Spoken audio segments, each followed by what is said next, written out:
Então, a gente tem uma alegria muito grande de estar com o Eduardo hoje aqui, que tem uma participação muito grande, muito importante para o campo da geografia humanista brasileira, e dando as boas-vindas a todos, mas agradecendo muito especialmente a presença do Eduardo. Muito obrigada por aceitar dialogar com a gente, Eduardo. Obrigada mesmo.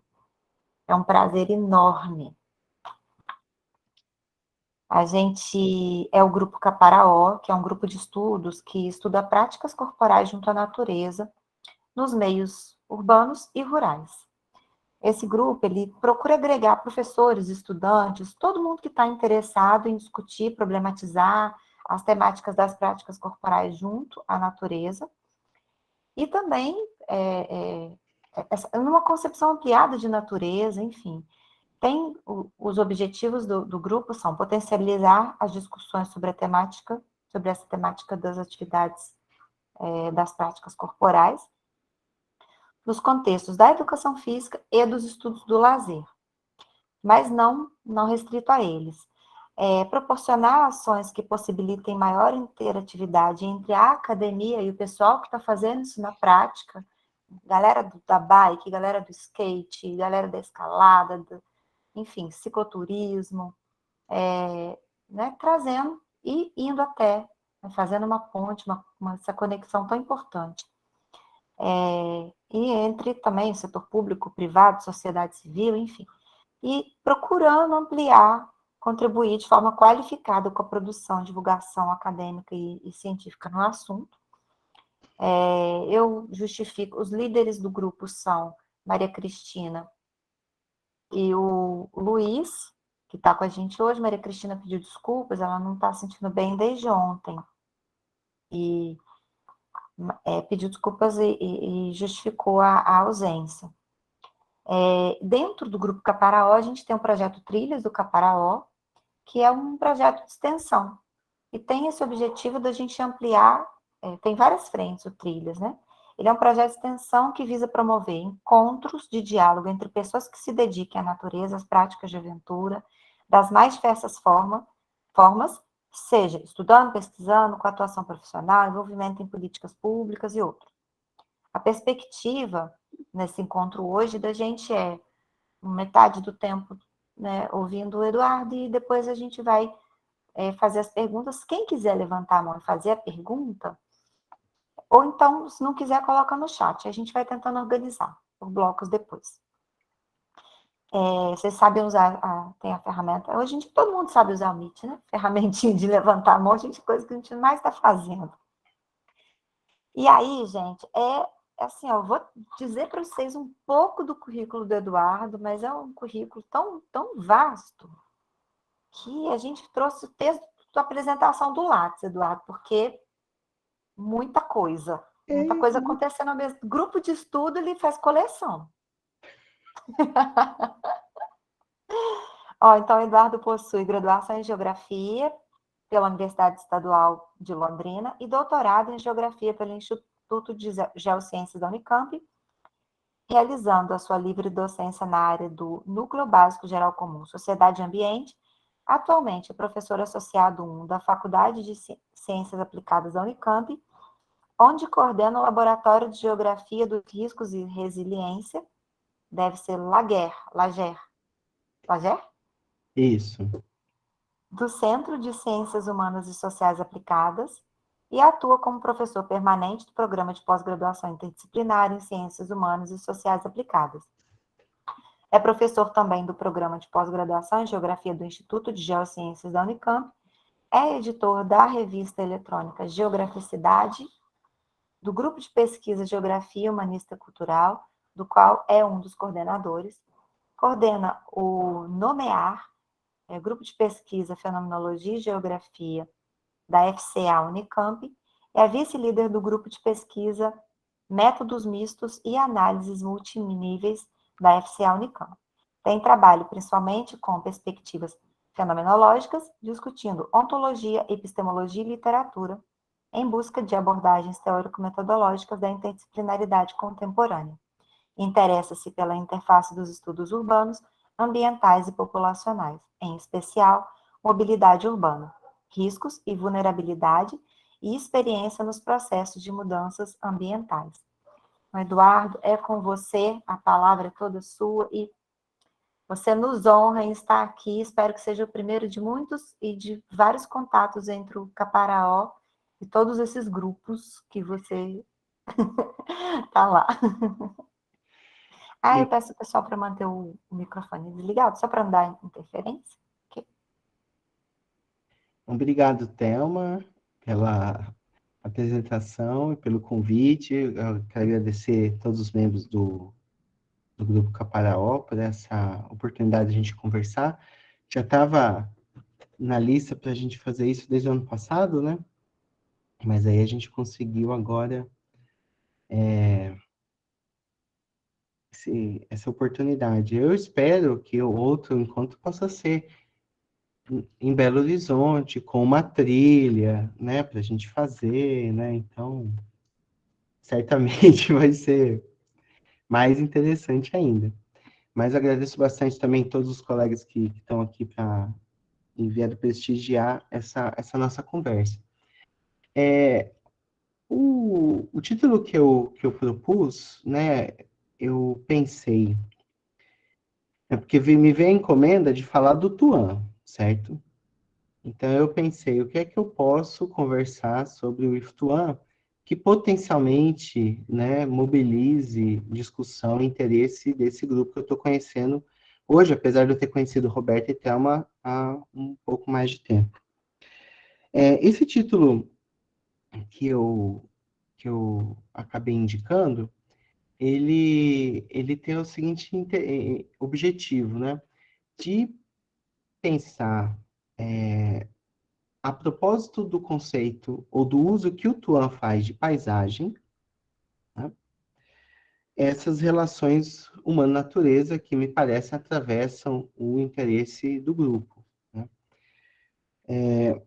Então, é um pouco a ideia de partir do pensamento do Tuan, olhar um pouco a partir, né, com essa lente do conceito de paisagem, a maneira como ele tratou esse conceito, e tentar levantar algumas questões que talvez fomentem as nossas preocupações atuais em torno dessa dimensão que para o Tuan sempre foi central da relação homem-natureza.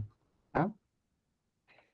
E antes de mais nada, eu sei que a maioria daqui dessa sala certamente ou provavelmente conhece, né, o Yves Tuan, então eu não vou provavelmente fazer uma apresentação dele, mas eu quero apenas colocar alguns elementos que me serão úteis depois nos fios que eu quero soltar a ponta para depois eu tentar puxar mais à frente, tá? Uma das coisas, né? Bom, primeira coisa a dizer é que o Tuan é um autor muito conhecido no mundo todo, por, especialmente por um livro, que é o Topofilia. Né?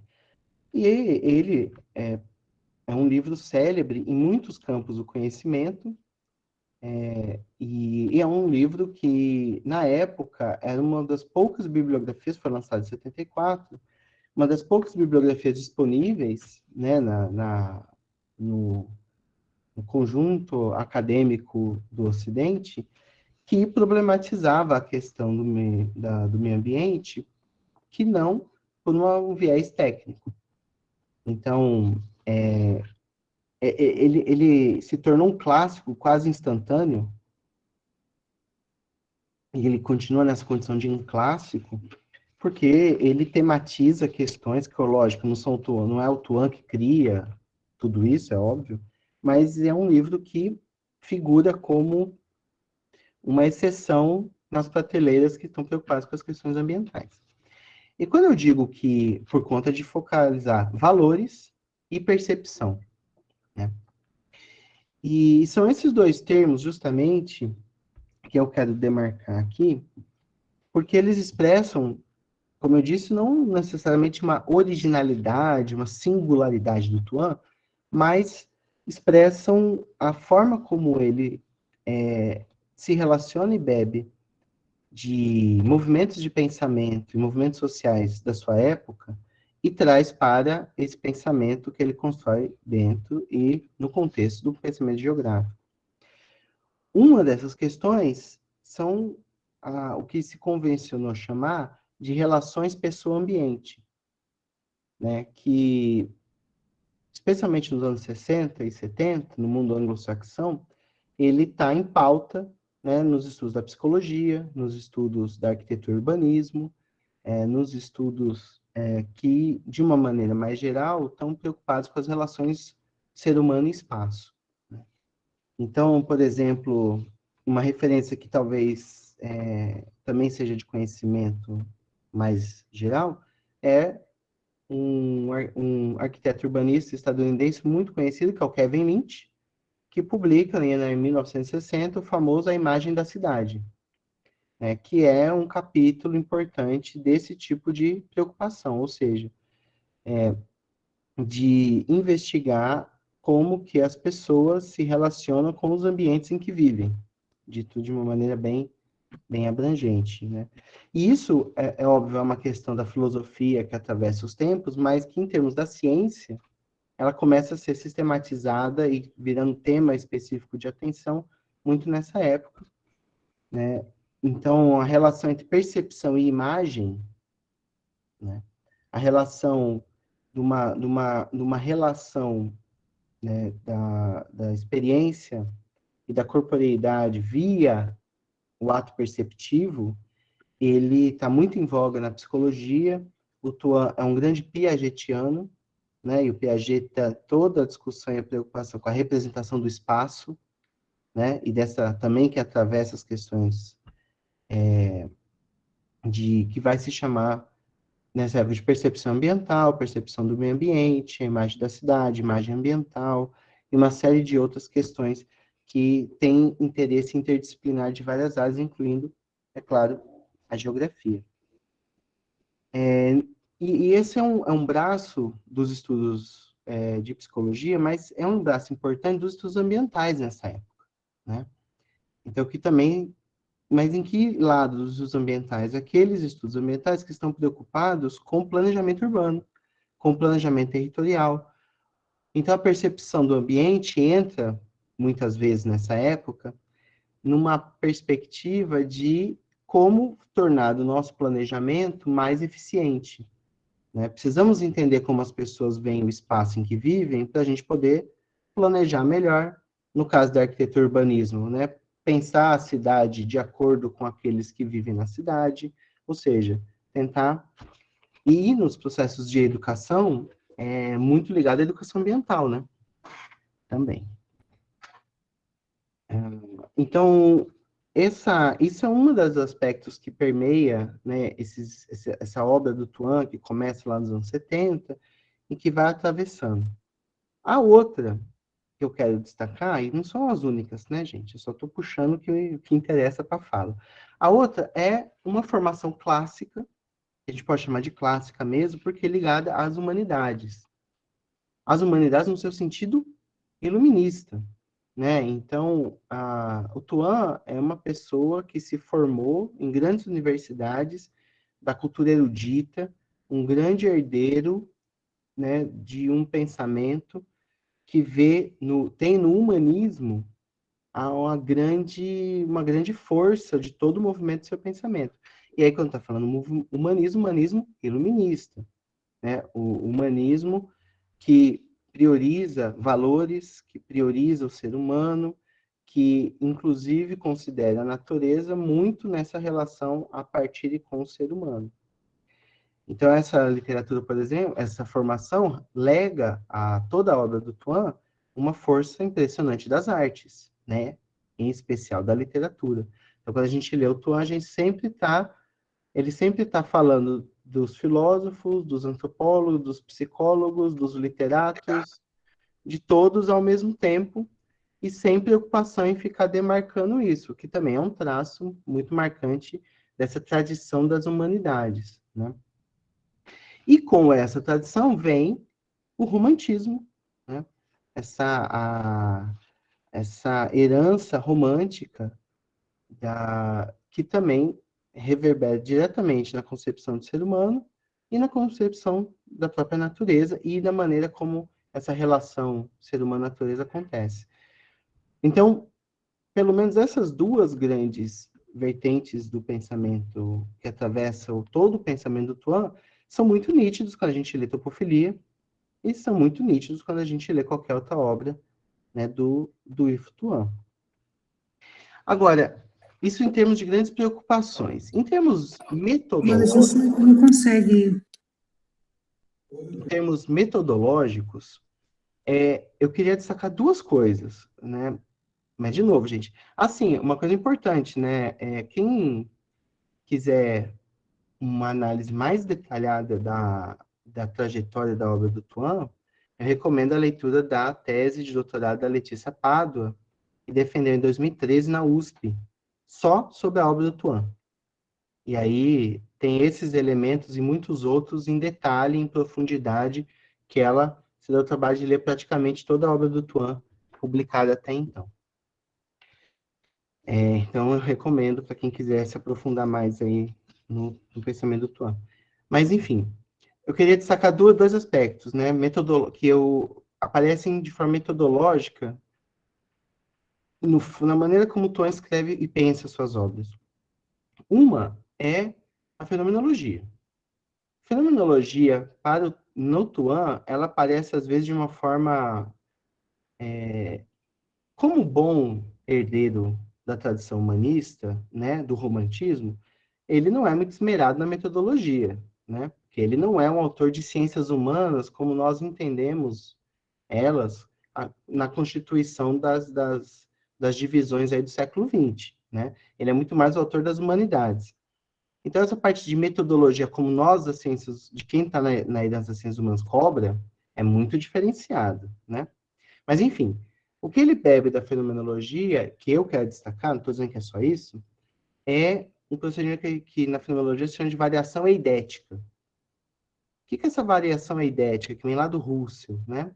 De uma forma, né, claro, muito simples, é a ideia de que você, ao observar, né, ou ao você descrever, é o termo mais correto, né, as diferentes maneiras de manifestação do fenômeno, né, todas essas manifestações, todas elas constituem o próprio fenômeno. Então, ao invés de ter um único caminho para desvendar o fenômeno, a variação dessas manifestações é que é fundamental para que a gente possa, que a essência do fenômeno se manifeste, né? Então, muitas vezes a gente pode observar que essa prática dele de passar por vários... ele pega um tema, por exemplo, o próprio topofilia. O topofilia, ele tem uma grande temática, né? Que é a percepção, os valores das relações ser humano-ambiente. E ele pega uma série de situações diferentes em que ele está examinando o fenômeno da topofilia. Então, é como se ele estivesse fazendo essa variação de formas de manifestação daquele mesmo fenômeno. Isso é também bastante marcante. Mas tem outra que parece ser contraditória com esse traço fenomenológico da obra dele, que é o estruturalismo levi-straussiano. Né? Lembrem que nessa época, anos 60 e 70, o estruturalismo francês é a grande referência dos estudos de ciências humanas no mundo, né? E atravessa a antropologia, por exemplo, que é uma bibliografia que o Tuan bebe recorrentemente, né? E é muito importante para a obra dele. O estruturalismo do Levi-Strauss também, ele não é, a gente não pode chamar o Tuan nem de um fenomenólogo, nem de um estruturalista, né? De novo, né? Enfim, depois a gente pode discutir. Mas qual é o principal traço que ele traz e que acaba incorporando nessa maneira do Tuan construir as obras dele? É a prática estruturalista do Levi-Strauss de trabalhar com pares. Então, se a gente observar as obras do Tuan, elas... Eu não fiz nenhuma estatística, tá, gente? Mas elas têm 90%, elas são construídas a partir de pares, né? Isso os artigos, os livros, né? Ele trabalha muito com esses pares. Às vezes não está no título, mas às vezes a maneira como ele constrói cada momento, cada forma, é sempre via os pares, e que é uma prática que ele aprendeu com o Lévi-Strauss, tá? Bom, dito esses pontos, paisagem, que foi o tema que eu escolhi para a gente conversar, não é nem de perto um dos temas mais frequentes na vasta obra do Tuan. Ele tem textos dedicados à paisagem no começo da carreira, que inclusive ele colaborou frequentemente com uma afinada revista que era da área de arquitetura e urbanismo, que se chamava Landscape. E ele tem vários textos muito interessantes nessa revista, né, que todos girando em torno das questões da paisagem. E depois ele tem 2 livros, né?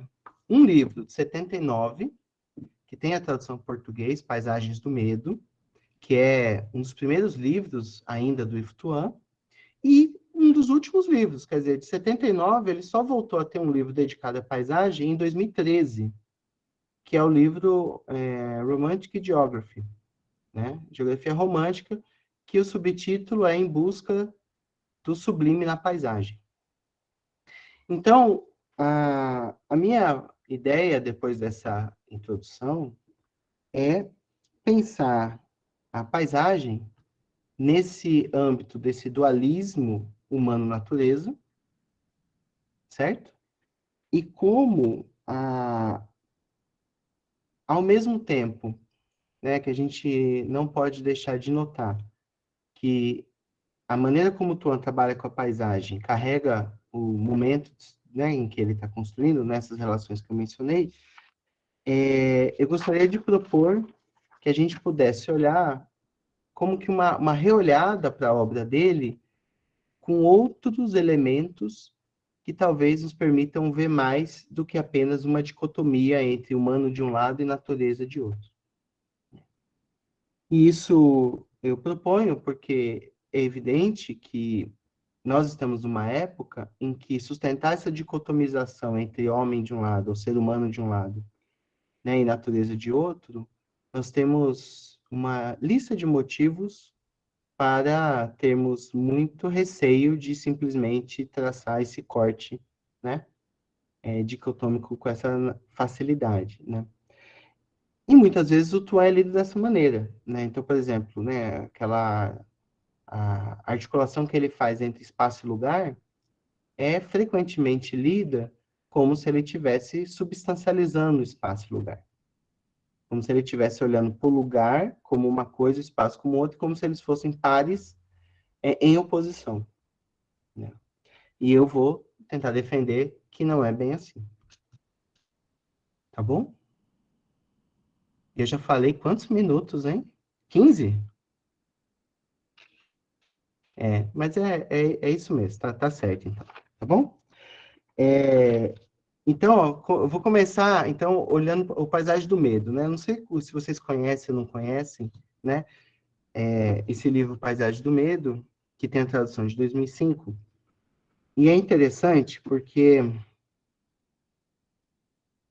se a gente lembrar da ordem dos livros, ele publicou Topofilia 74, Espaço e Lugar 77, e que são livros dedicados às filias, ou seja, ele deliberadamente escolhe não falar de valores negativos, né? Ele fala de valores, e ele fala isso textualmente, né? Valores positivados, por exemplo, né?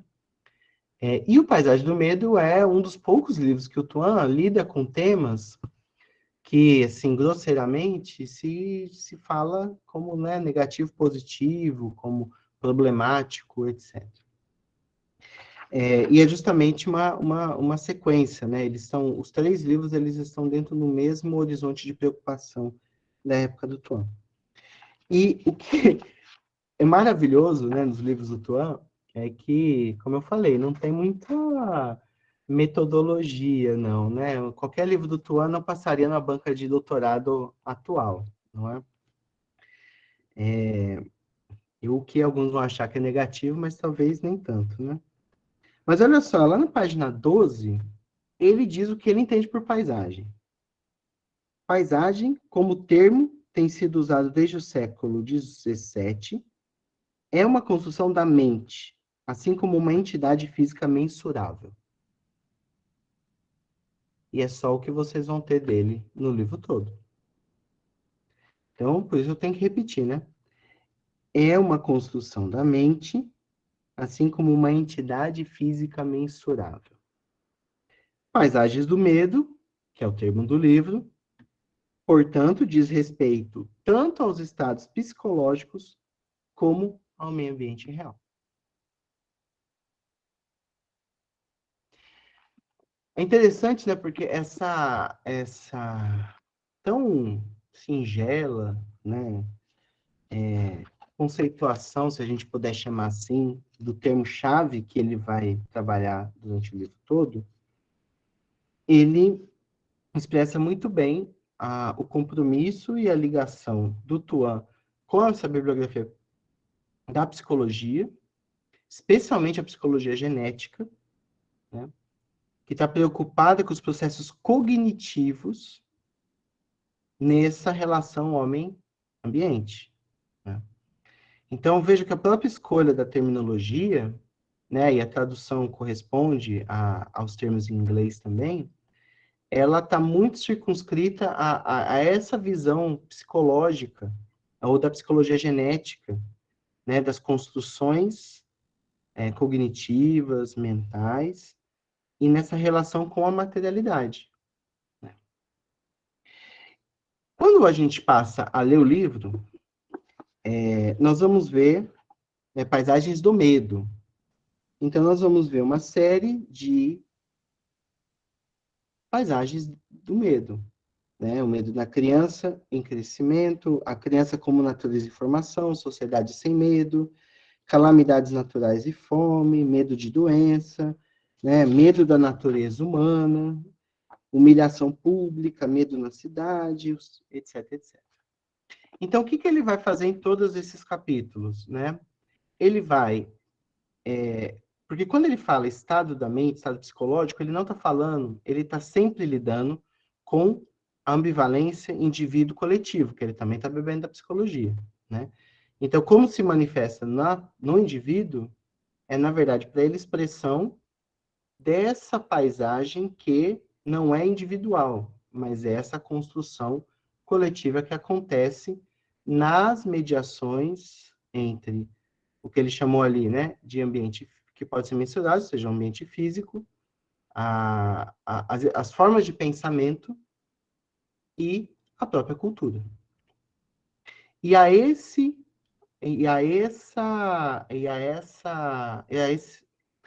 fenômeno ele dá o nome de paisagem. Percebam que quando a gente pega a história do conceito de paisagem, nós temos, né, até hoje, perspectivas que vão dizer que a paisagem é apenas a parte do ambiente físico. Nós vamos ter perspectivas chamadas culturalistas, essas são as naturalistas, né? As perspectivas culturalistas que vão dizer que a paisagem é apenas um construto cultural. Então, nessa simplicidade, nessa singeleza dessa definição dele e a maneira como ele trabalha, ele está dizendo que paisagem é tudo isso ao mesmo tempo. Inclusive os estados psicológicos, que é uma preocupação dele muito forte nessa época, porque é o caminho que ele encontra na ciência para discutir valores, que é a preocupação humanista dele. Ele está nessa época dialogando muito com a filosofia e a psicologia para pensar os valores, que é a preocupação.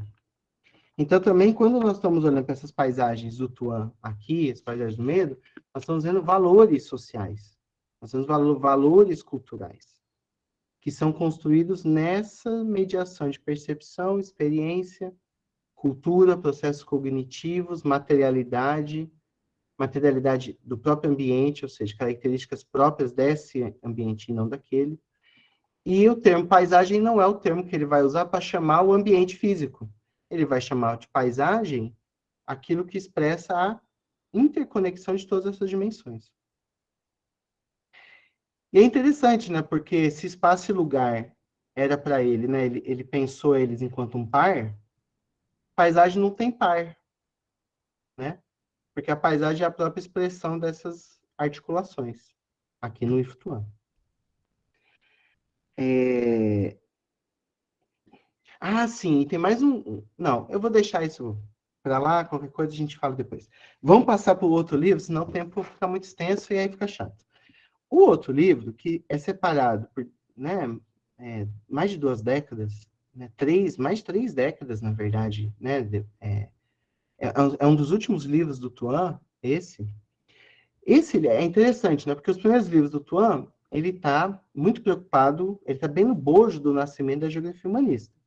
Os últimos livros do Tuan, ele está meio que fazendo um testamento intelectual, ele está meio que revisitando questões, né? São 3 livros que ele também está revisitando questões em torno da sua carreira. Né? E ele volta a dedicar um outro livro à paisagem, mas num âmbito de uma discussão completamente bem marcada pelo romantismo, né? Não só porque ele nomeia explicitamente geografia romântica, mas até em busca do sublime na paisagem. Isso remete diretamente à maneira como a natureza no romantismo era colocada. Né? A maneira como esse homem europeu ocidental, ele, lá no romantismo, ele estabelecia o tipo de relação com a natureza, né? Que era essa da contemplação, essa do assombro, essa da manifestação do sublime, né? E ele volta, nesse livro, é muito, né, muito instigante também, ele começa problematizando a questão dos valores polarizados, né? E ele coloca, né, que ele vai trabalhar no livro com esses valores e ele vai contrapor cidade e o que no livro ele chama de ambiente natural. De novo, veja, ele não chamou de paisagem. O ambiente natural é deserto, é oceano, tal, eu já vou falar. Mas ele não está chamando de paisagem, né? Por quê? Porque ambiente natural é uma coisa, paisagem não é a redução ao ambiente natural. E por que a contraposição ambiente natural e cidade? Porque isso também atravessa a obra dele, né? E isso é uma questão muito cara a essa preocupação, essa tradição das humanidades, né? A cidade como esse outro ambiente que se contrapõe à natureza, né? Isso é muito marcadamente romântico, né? E ele trabalha, então, separadamente os dois, mas no caso do ambiente natural, ele está, assim, o que atravessa é a relação entre luz e escuridão. E aí ele vê a cidade como um processo de conquista da escuridão, né? E vê na relação com os ambientes naturais da Terra, né, essa relação de enfrentamento do desafio de habitar os ambientes do planeta. Esse é o eixo central do livro. Então, ele passa pelos vários ambientes e pela cidade, né, observando esse processo humano de os desafios, o que o ser humano precisou enfrentar para habitar os diferentes ambientes, né, do globo. A cidade de um lado, as montanhas, os oceanos, as florestas, o deserto e as áreas de gelo. E aí essa polarização atravessada, quer dizer, um livro assim, né, poderia ter sido escrito, né, em 1700 e alguma coisa perfeitamente, né? Mas é claro, né, isso eu estou falando assim meio para correlacionar ele à sua herança, mas a paisagem, então, ela é, novamente, essa expressão, mas aqui mais marcadamente do que lá em Paisagem do Medo, é marcadamente valores. Mas que valores? Valores que emanam desse habitar a Terra, desse habitar os diferentes ambientes, desse forma de relação do ser humano com a Terra, em suas várias particularidades. Então, ele o deserto em si não é paisagem, senão com os valores que são constituídos no movimento de habitar a paisagem. Ou, desculpem, o deserto.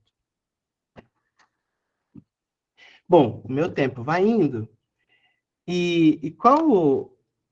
Espero que eu tenha conseguido colocar, né, mais ou menos as continuidades e a certa diferença de ênfase nos dois livros, certo? Indo para o ponto seguinte, é a questão do estruturalismo, né? Ou seja, como que o Tuan trabalha, vou dizer de outra maneira, como podemos pensar esse trabalho de usar pares, porque aqui o tempo todo, aqui de novo ele usou os pares, né? Cidade, ambiente natural, luz e escuridão, está sempre presente. Bom, primeira coisa é que, tanto no Lévi-Strauss, quanto... Assim, eu vou fazer o seguinte, para poder abrir uma outra possibilidade de a gente pensar esse uso dos pares no Tuan, eu vou olhar para a discussão que o Viveiros de Castro faz do estruturalismo do Lévi-Strauss, né? Alguns autores, não só Viveiros de Castro, mas outros, né, na antropologia, algum tempo eles resgataram Lévi-Strauss como uma espécie de precursor de uma antropologia da diferença. Então, se, né, por muito tempo, se viu o Lévi-Strauss como um autor do estruturalismo, né, do universalismo, dessa ideia, né, de que há uma estrutura geral da natureza humana, etc, etc. Ou seja, tudo que levaria a crer que ele é um autor que é contra a diferença, né, que o pensamento dele estaria nos levando sempre para a identidade, nunca para a diferença. Viveiros de Castro e outros têm defendido que não, que na verdade, embora isso seja verdade para os primeiros trabalhos do Lévi-Strauss, gradativamente ele foi se direcionando, né, quer dizer, a antropologia dele vai abrindo passagem para um pensamento, na verdade, da diferença, porque a ênfase da antropologia do Lévi-Strauss estaria, especialmente nos últimos anos, voltada para um entendimento de que cultura é a produção de diferença. E é isso que é mais importante, e é isso que é efetivamente, quer dizer, quando ele está elencando e identificando elementos que são estruturais das culturas, não é para dizer todas são iguais no seu sentido, digamos, ontológico, mas elas só são, cada uma ela própria, por conta da produção da diferença. Então, não é pela repetição, mas exatamente pelo processo de transformação, né, e de diferenciação.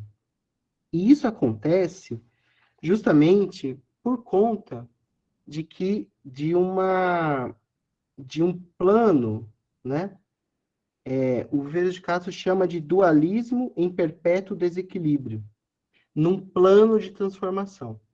Ou seja, que esses elementos que nas próprias culturas estão sempre em transformação, e que mesmo nesse dualismo, ele não é um dualismo estático, mas é um dualismo de movimento que gera, né, novas criações, que possibilita a diferença não só entre, né, na alteridade, mas também consigo mesmo, ele é que seria o grande chave da antropologia levi-straussiana e que abre a possibilidade de todo o pensamento da antropologia da chamada virada ontológica, né, e dessa produção incessante de diferenças. Então, nesse sentido, os pares, eles não são substâncias, eles não são descrições da realidade. Muitas vezes, quando a gente pega uma obra como do Tuan, e a gente lê lá, vou voltar ao exemplo, né, que para mim é o emblemático, espaço e lugar. Eu leio os exemplos, o que ele vai trabalhando, e penso em termos de um empírico. E eu tento colocar aquele pensamento de lugar numa empiria. Isso seria, se a gente pensar a partir do que ele está utilizando, que é a estratégia estruturalista do Lévi-Strauss, ele seria um equívoco. Porque o que ele está falando é de sentidos de lugar, de experiências de lugar, sentidos de paisagem, experiências de paisagem, e não da paisagem da UFMG, e não da paisagem específica, empírica, propriamente, né? E se a gente considera, então, que não é uma empiria, ou seja, não é substancializado, e que ele se move num horizonte de transformação, né, em que essas dicotomias, na verdade, elas são generativas e não estabilizadoras, o que nós temos quando a gente lê uma obra como do Yves Tuan, ao invés de ver um catálogo de situações, a gente deveria ver possibilidades que não estão coladas a determinada realidade empírica, mas que se manifestam de diferentes maneiras, com diferentes combinações, em diferentes contextos diferentes, vocês já viram, né? E que eles em si, eles estariam operando nessa produção da diferença, né? Então, se a gente olhar desse ponto de vista para as paisagens do medo, ou próprio para essas paisagens, esse sublime da paisagem que ele busca como valor no final, talvez a gente possa ver outras coisas, né? Talvez a gente possa, em vez de ver um conceito para eu aplicar e produzir a leitura daquele problema de pesquisa que eu tenho, a gente possa ver um manancial de possibilidades de formas de ser paisagem, de formas de não ser paisagem, e que isso se constitui de diferentes maneiras. É claro, gente, que isso é um esforço e uma forma de olhar para a obra de um autor que é datada, e que não é dizer que necessariamente tudo isso estava no horizonte do próprio Tuan. Eu acho que muitas coisas estão, mas o pensamento ele não é linear e nem é absoluto, né? Então, às vezes, direções que o pensamento se abre, eles frutificam depois, né? Então, penso que o Tuan, tanto o Tuan quanto o Lévi-Strauss, eles certamente, quando eu digo certamente é sempre perigoso, mas a minha perspectiva, para eles, ontologicamente, homem e natureza são distintos. Ontologicamente, tanto um quanto o outro concebem homem e natureza como coisas distintas. O movimento que eles fazem de pensamento, cada um à sua maneira, né? Nós estamos aqui, na verdade, falando do Tuan, mas eu coloquei o Lévi-Strauss na roda, né? Eles abrem possibilidade para preocupações posteriores que repensam essa ontologia, essa dissociação que é muito moderna, né?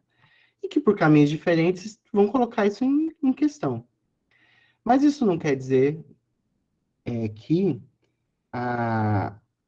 se ontologicamente há, sim, essa distinção lá, eu acho que epistemologicamente e metodologicamente, eles trabalham ao mesmo tempo pela diferença e pela identidade, né?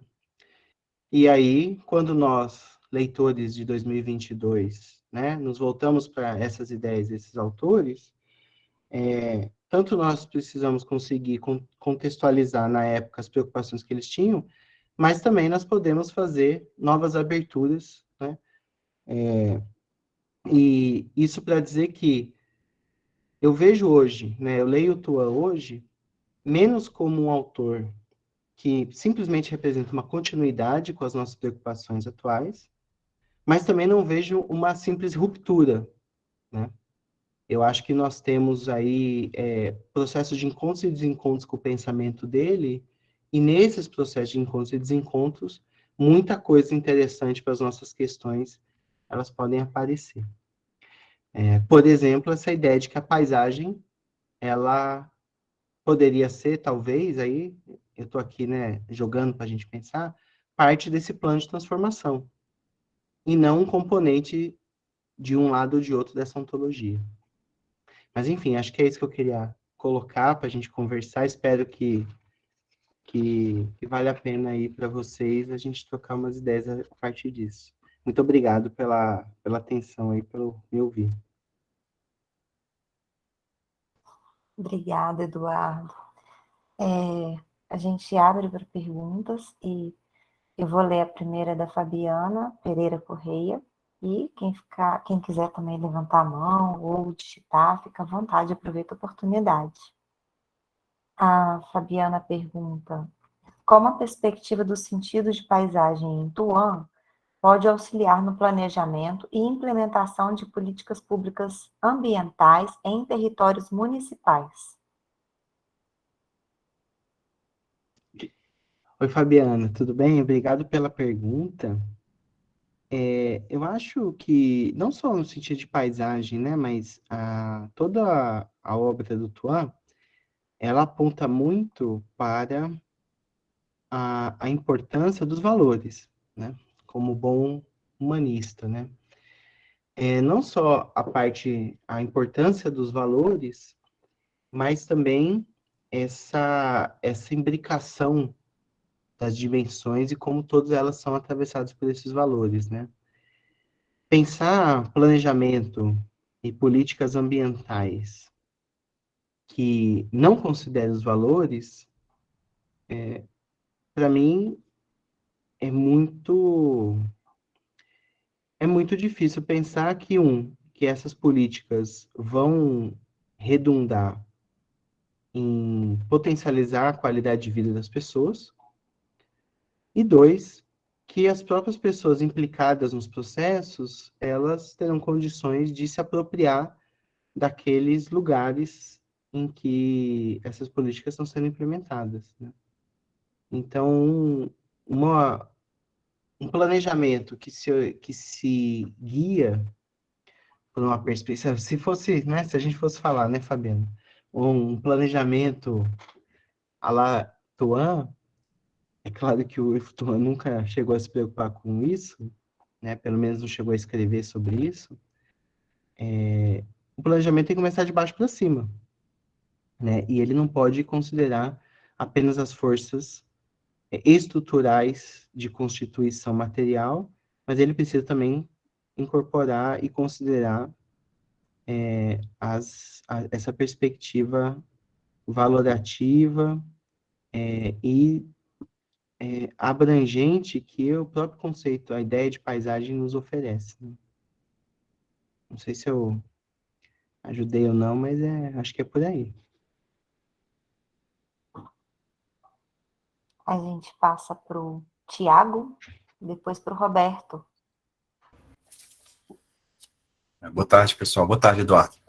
Desculpa aqui não ligar a câmera, mas estou com uma compressa de água quente no olho por conta de não ter sol. Tá feio o negócio. Mas deixa eu fazer aqui a pergunta. Eduardo, assim, pensando naquilo que você falou de Tuan, né? Primeiro que é bom te ver, né? A gente vê aqui você, a Valéria, a gente acaba matando a saudade, né? Um pouco. Mas, assim, pensando no que você falou do Tuan, e numa época, pelo menos eu já li por aí, que vem sendo valorizado novamente esse romantismo, né? Ou pelo menos essa proximidade com as humanidades, né? Especialmente com a arte. Eu queria saber, assim, quais são mais ou menos os limites, né? Que tem essa ideia de paisagem de Tuan na relação com a discussão ambiental atualmente, sabe? Se ela ajuda, né? Se ela não ajuda, o que é que falta. Eu penso que nela está contida uma ontologia, né? Que é algo que falta, né? Que separa a gente da natureza. De repente, o Tuan, via esse romantismo, nos ajuda a pensar um pouco sobre isso. Mas eu queria saber quais são esses limites e o que é que falta a ele mesmo, assim. Obrigado. Muito obrigado, Thiago. Bom te ver, mesmo que eu não possa ver o seu terçol. Não, não faço questão, não. Pode ir, né? Mas olha, Thiago, essa, essa questão que você coloca é interessante. Acho que tem muita relação com o que a Fabiana colocou. Porque, assim, a questão ambiental, quando a gente fala assim, questão ambiental, e a gente, aí Nós estamos nos referindo à construção do ambiente enquanto problemática da universidade, da ciência e também da sociedade, que é um processo do século XX, ele, como tudo, teve e tem várias vertentes que seguem orientações epistemológicas muito diversas, né? Até os anos 90, a gente teve ainda um período de uma grande força de movimentos ambientalistas orientados pelo que a gente poderia chamar de espiritualismo. A ecologia profunda, vários filosofias não ocidentais. Nós tivemos muita força, né, nos anos 90, assim, dessa vertente do ambientalismo que, não vou dizer que ela não é importante, não continua existindo com força, etc., mas certamente hoje, ainda mais pela incorporação das questões ambientais nos sistemas de políticas públicas, que evidentemente é necessária, mas com esse processo é como se essas vertentes que aqui eu estou chamando de espiritualistas, elas perdessem terreno. Então, assim, de um lado, isso sempre existiu. Eu não sei, muitos de vocês já me ouviram falar isso. A primeira vez que quando eu entrei no curso de graduação em Geografia, esse livro do Topofilia do Tuan já era esgotado, porque a primeira edição da Difel só teve uma impressão. E toda livraria e sebo que eu procurava esse livro. Primeira vez que eu vim aqui a Saraiva, em Campinas, no shopping Iguatemi, eu cheguei e perguntei para a moça do livro do Tuan, aí ela procurou no computador, que já era a época que as pessoas as pessoas que trabalham em livraria não sabem mais dos livros, né? Digitou lá, aí ela disse, tem. Eu quase caí da cadeira, porque eu já estava acostumado a perguntar só por perguntar. Tem. Aí eu fui andando com ela pelas prateleiras para chegar no livro. Sabe em qual seção que nós chegamos? Esotéricos. Então, o livro Topofilia estava cadastrado na Saraiva na seção de esotéricos. Porque esotérico é o termo que expressava muito bem o que era esse movimento ambientalista, expressava, eu quero dizer, para quem não era, né? Esse movimento ambientalista, espiritualista dos anos 90, né? Então, essa vertente sempre existiu, essa preocupação com uma perspectiva ambiental que, de certa forma, tensiona exatamente essa separação, né, sujeito-objeto, ser humano-natureza, que atravessa a modernidade. Só que com a constituição das políticas ambientais, isso acabou operando numa dificuldade dessas vertentes elas se estabelecerem, né? Porque outros parâmetros foram colocados na hora da formulação e da estruturação das políticas, né? E o que eu tenho visto, Tiago, é uma retomada de importância dessas perspectivas, não só porque hoje há muitos movimentos intelectuais no mundo que tensionam a separação homem-natureza, ser humano-natureza, mas também por conta de epistemologias não ocidentais que, no bojo dos movimentos de identidade, eu estou falando dos indígenas, eu estou falando, né, de filosofia africana, eu estou falando desses movimentos. Eles trazem, nas suas epistemologias, uma não separação com o transcendente. E isso é marcante no pensamento ambiental de todas essas outras epistemologias, né? E diferente dos anos 90, por N motivos que a gente, né, não vem ao caso a gente desdobrar aqui, mas por N motivos elas têm hoje força política. Então, a gente está num processo, na minha opinião, de conseguir levar para as formulações de políticas essa dimensão espiritualizada do ambiente que não tinha conseguido chegar. E ela está chegando por outro caminho, ela está chegando não pelo debate ambiental, ela está chegando pelo debate das políticas de identidade, né? E que vem no bojo essa outra perspectiva ambiental, né? Então, no caso do Tuan, é claro, tem dificuldades outras, né? Porque a obra do Tuan não dialoga com algumas das vertentes, das pautas muito importantes desses movimentos, né? Não tem uma questão de gênero, não tem... o Tuan trabalha muito com o homem médio, né? É uma visão eurocentrada, apesar dele ser chinês e trazer filosofias orientais também. É uma visão muito do urbano, né? Então, essas coisas, às vezes, criam dificuldades no diálogo com as pautas que estão no enfrentamento desses padrões, né? Mas eu acho que ele tem muitas outras coisas que também dialogam, especialmente por esse lado. Ele até fala, eu tinha até anotado aqui no Paisagem do Medo, né? Quando ele fala dessa coisa do medo, o terror metafísico, né? Que tem muita relação com essa dimensão transcendente também. Enfim.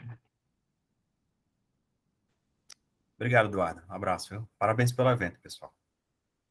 Obrigado, Thiago. Roberto? Opa, tamo aí. Ô, professor, é sensacional, né? A tecnologia, a gente poder ler um texto seu e tá com o autor aqui, ainda que não de carne e osso, né? Virtualmente. Mas eu peguei um texto seu do livro Estudos da Paisagem, Viagens da Paisagem, Experiências do Sentir e do Querer. E, assim, caiu que nem uma luva para a tese no momento que eu precisava, assim, urgentemente, né? Aquelas coisas de tese, né? Assim, impactou muito o texto, porque eu já tinha lido Tuan, né? Já tinha visto alguns textos seus, mas, assim, é uma leitura difícil, que você falou, em termos de metodologia, ler o Tuan porque ele vai e volta, ele vai e volta, ele vai e volta. Então, uma erudição fantástica, né? Mas, enfim, no seu texto, você faz lá a relação entre o viajante, o turista, né, que eu achei muito legal, e você fala do Tuan que ele faz a paisagem é uma construção da mente, né? Construção como estado psicológico, e, de outro lado, uma entidade física que seria o meio ambiente. Muito bem. Em determinado momento, você cita o Besse, né, na paisagem, enquanto fenomenologia, esse nome difícil de falar, que tem essa questão do sentir, ok? Bom, minha pergunta vai na seguinte direção. Eu tenho duas perguntas em relação a esse texto que eu tenho que aproveitá-lo aqui. Se a paisagem é uma disposição original do ser, ok? Então, o ser é um a priori da paisagem? E aí, em duas perguntas, perguntas-respostas para a mesma pergunta. Se sim, se a paisagem é uma predisposição original, se sim, a paisagem é uma predisposição original dos humanos, se ela for verdadeira, se não, ela é uma construção do sentir. Aí, sabe, na hora que eu estava lendo, eu falei, bom, peraí, então, se ela, que disposição é essa? Quer dizer que existe um printing cultural, que, sei lá, o Mohan falava isso daí. Queria que você me falasse um pouco disso daí. E já para poder mandar a segunda pergunta, você responde essa, depois eu mando a outra, que eu tenho que aproveitar.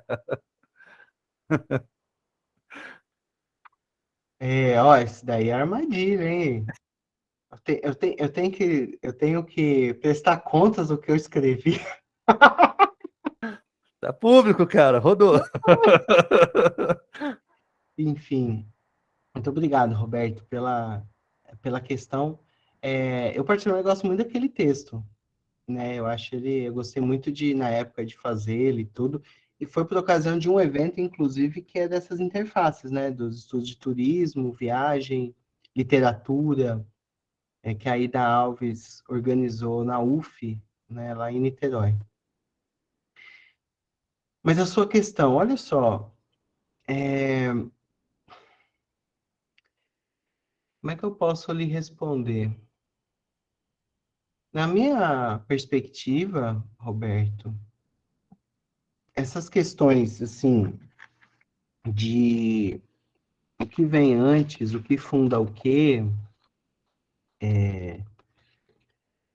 eu acho que elas não são muito...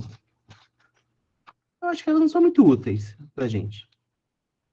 Porque aí nós vamos ficar atrás da origem, atrás do fundamento, atrás daquilo que é o mais importante. E isso é a tônica do pensamento ocidental moderno.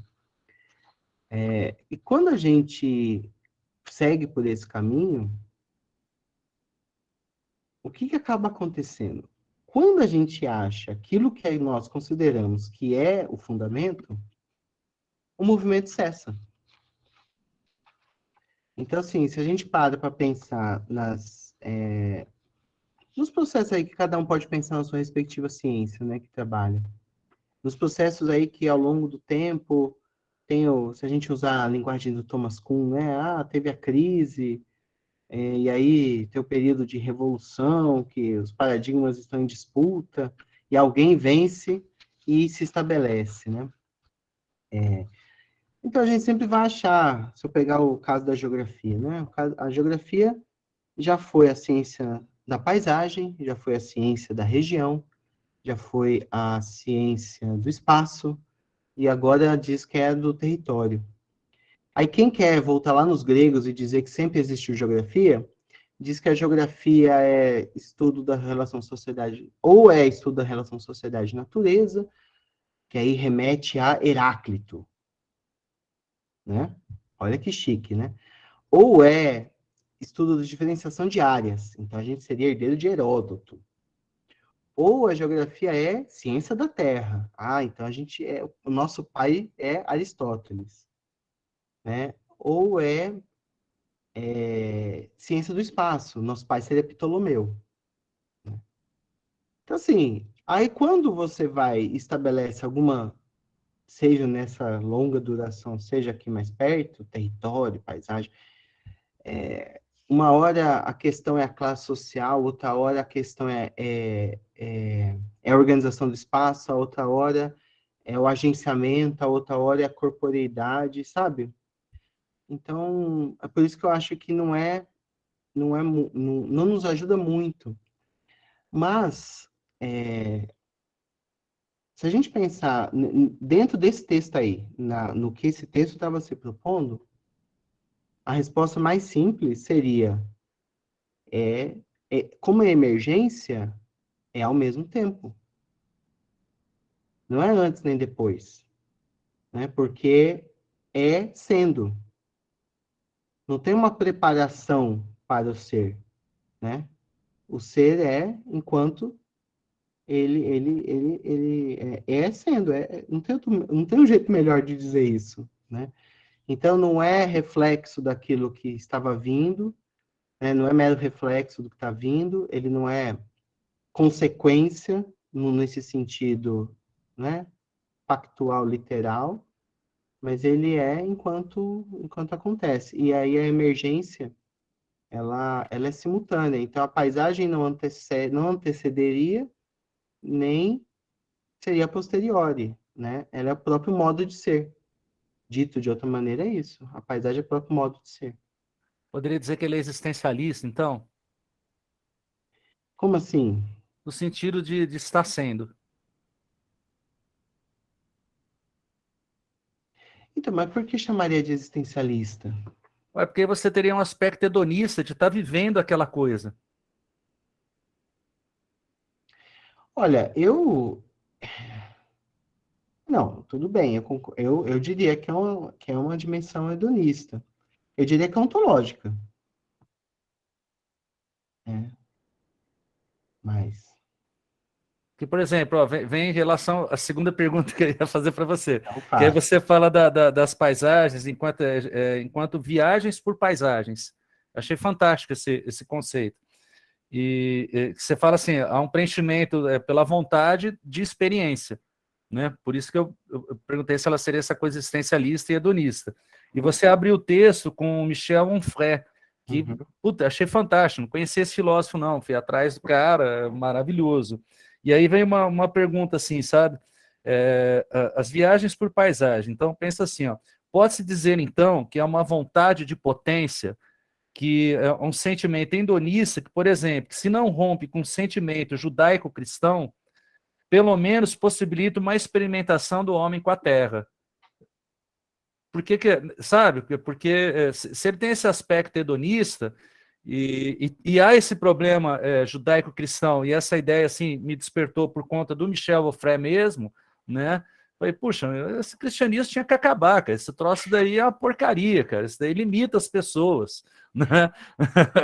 Olha, você encontrou o Onfray, ele tem uma série de livros que ele chama, acho que é Contra a História da Filosofia.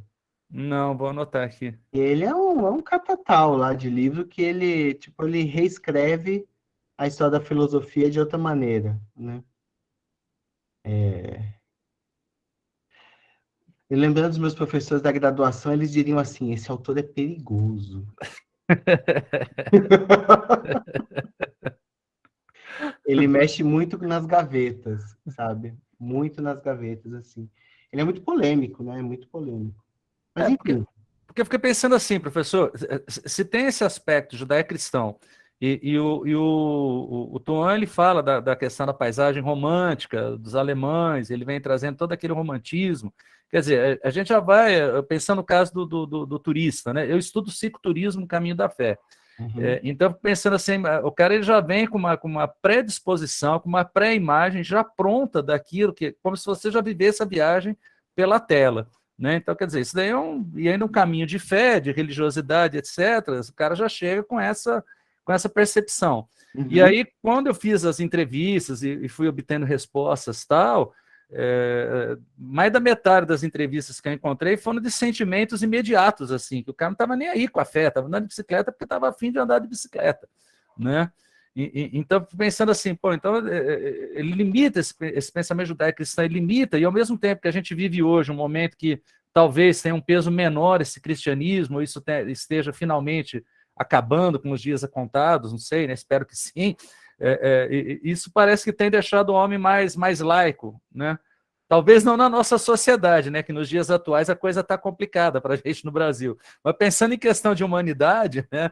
A coisa me parece que vai mais nesse sentido. Queria que você falasse um pouco. Olha, assim,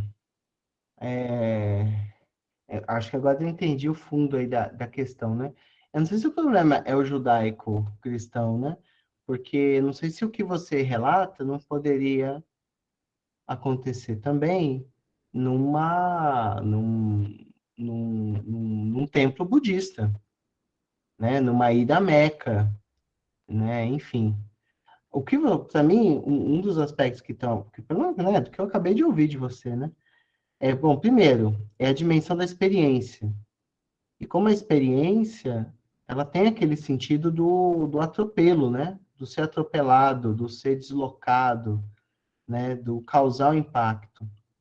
E nessa tensão com as imagens, as representações, né? Então, eu vou fazer o caminho que está pré-definido, ele pode ser da fé, mas pode ser um circuito do vinho, né? Então, eu não sei aonde que a questão religiosa em si marca essa questão que você está colocando, né? Porque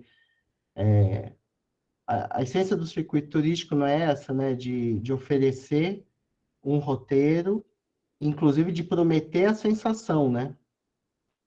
Promete o que vai acontecer com você. Então, nesse sentido, já está definido onde vai tirar, qual foto você... Muitas vezes a gente vai já querendo qual foto eu quero, né? Estou me lembrando aqui daquelas da Torre de Pisa, né? Eu quero fazer aquela foto que todo mundo tem, blá, blá, blá, blá, blá. E, apesar disso, como outras coisas acontecem independente disso, né? Aí, assim, tentando pensar de novo na coisa do ao mesmo tempo, o melhor é a gente tentar dizer, sabe, esse peregrino, né? Ele é turista ou é viajante? Se a gente fica tentando fazer isso, a gente vai substancializar. Quer dizer, a gente vai colocar ele numa categoria, quando, na verdade, turismo e viajante não é uma descrição empírica, mas é modo de ser. Enquanto modo de ser, eles são coexistentes, eles acontecem, né? Então, acho que eu iria um pouco por aí, sabe? Então, essas coisas, elas são simultâneas, né? E isso é legal na perspectiva do sentido de paisagem do Tuan, né? dele tentar pensar a paisagem para além dessa separação, né? Para além de definir se a paisagem está lá. Você vê, ele não gastou nenhuma linha para discutir isso. Eu não vou discutir se a paisagem está lá no ambiente ou se ela está aqui na experiência. A paisagem é essas duas coisas. E, e a gente que se vire para tentar entender como é que ele junta essas duas coisas, né? Evidentemente tem problemas, é claro, né? Do jeito que ele junta as duas coisas. Mas ele está dizendo que não está lá nem cá, né? Então, acho que muitas vezes quando a gente tenta dizer isso ou aquilo, a gente vai levando para um caminho que a gente fica num beco sem saída, né? Porque para defender que é isso, eu vou ter que negar os traços de aquilo que evidentemente estão postos ali. Aí muitas vezes eu recorro lá, tem a saída elegante e a saída picareta, né? A saída elegante é dizer, não, mas isso não é a essência do fenômeno. A picareta é dizer, não faz parte da minha metodologia. Enfim. Mas muito obrigado pelas questões. Olha, eu acho que agora é o Marcial, não é? É porque na minha fila aqui tá invertido. Tá? Valéria primeiro, Rafael, depois Marcial. E depois do Marcial, vou pedir licença para o Rafael e para a Valéria, porque chegou uma pelo site. Você prefere fazer em blocos, Eduardo? Olha, talvez, se a gente, senão, tô com medo do tempo. Pois é, Sei também. lá. Vamos Fique fazer à o vontade, seguinte, para mim eu posso ir dos dois jeitos, não tem problema. como a gente tem 4, vamos fazer 2 e 2? Aí o Marcial e eu leio. Posso ler primeiro, Marcial? Aí você faz a sua e ele já engata. Então, eu também tenho um horário de condução, porque eu estou na instituição e estou com. Dependo da condução da instituição. Ah, sim. Então, então para mim fica complicado ter que. Mas aí fica a critério de vocês. Não, pode colocar a sua questão, então. Fica à vontade. Gratidão, Thelma. Primeiro, eu queria agradecer, né, o Eduardo, parabenizar o Grupo Caparaó. Tá? Tá sendo assim, bastante esclarecedora, né, a fala do Eduardo, porque eu já li Topofolia algumas vezes e nunca consigo entender de tão denso que é. Eu acho que o Eduardo tocou no cerne da questão. A metodologia dele não é tão boa, né? Mas, enfim. Bom, e aí você tocou na questão do estruturalismo, né, que estabelece que o ser humano comporte-se a partir de de disposições prévias. Assim, vamos pensar, a gente espera, né, espera-se que o comportamento não deve ser pré-estabelecido dentro de limites. Ou seja, existe uma lógica que recebe influências externas, e essas influências externas, dentro do que eu entendia, muitas vezes a gente não está afim de ser influenciado, mas acaba recebendo essa influência externa. Aí, pensando nesta linha, nós, seres humanos, somos o grande suporte dessa estrutura toda, a partir da existência que poderá ser primordial para o cumprimento, vamos dizer, da existência desse próprio sistema. Tá? Aí eu queria que você me esclarecesse o seguinte: quando você verbaliza, ou o Tuan verbaliza, que o ser humano e a natureza são distintos, por outro lado, não estamos dentro de um sistema onde a natureza se encontra e nos rege. Então, essa é a primeira questão. E eu queria que você fizesse uma contribuição. Você conhece o Parque Nacional do Caparaó? Já esteve lá no Pico da Bandeira? Não. Bom, é uma experiência muito legal, porque você cobre a 2.892 metros de altura. Normalmente, as pessoas gostam de dormir no acampamento base, que fica do lado de Minas, fica a 2.400 metros. Né? Acorda 2h30 da manhã para dar a última pernada até o Pico da Bandeira, antes do sol nascer, para você ver o sol nascendo por cima das nuvens. Né? Então, isso tem tudo a ver com o Tuan. Tá? E aí eu queria que você desse uma contribuição para os condutores que fazem o trabalho lá, pensando que os condutores não têm a sua grande maioria, né, não tem uma formação de nível superior, tá? Apesar de ter alguns que têm formação de nível superior em turismo, em biologia, mas a sua grande maioria não tem. E aí eu queria que você desse uma dica para esses condutores, o que a partir da sua visão de Tuan, eles poderiam estar interpretando para o visitante que chega lá, tem aquela montanha toda imponente, tem Mata Atlântica, tem o sol nascendo por cima das nuvens, um frio terrível. Tá? O que você poderia dizer para contribuir com essa perspectiva dos condutores? E desde já, grato, Eduardo, foi assim, bastante enriquecedora. Parabéns para o Grupo Caparaó. Tá? Muito obrigado, Marcial. É para eu responder, Thelma, é isso? Então, eu vou ler a que está no chat aqui, e aí você, né, prioriza o Ah, Marcial, que ele tem o horário, fazendo favor. É do José Arilson Xavier de Souza. Ele pergunta: tomando como referência a noção de sentidos da paisagem, como você percebe as metodologias que a geografia lança à mão a fim de trabalhar com paisagens que se mexem? É essa a questão. tá, muito obrigado, então, Marcial e o Arilson, pela pergunta e pela presença. Ô, Marcial, sua pergunta é muito difícil, porque assim, né, eu não tenho nenhuma formação nem nada referente ao ofício, né, do, do, como é que você chamou de operador, o condutor, né, a pessoa, Condutor de visitante. isso, o condutor.